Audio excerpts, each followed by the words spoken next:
In this episode, we're taking a look at sound settings in iPadOS 26, the place where you control your iPad alerts, how loud it gets, and all the other sounds.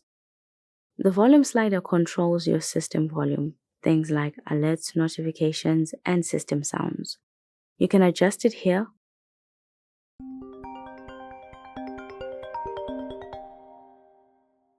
or you can use the physical volume buttons on the side of your iPad.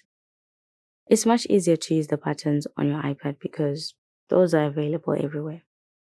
So you definitely want to turn this option on.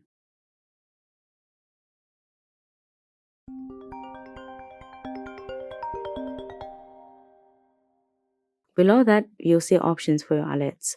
This is where you choose the tones your iPad uses for its ringing tone, text tone, email, and different kinds of alerts. You can tap through the list and preview each sound until you find one that feels right for you. If these available ones aren't fun enough, you can buy ringing tones from iTunes.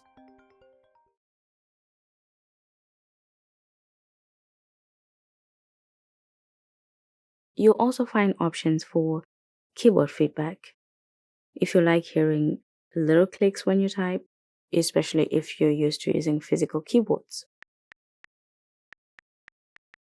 Lock sounds too. It helps to know you've actually locked your iPad.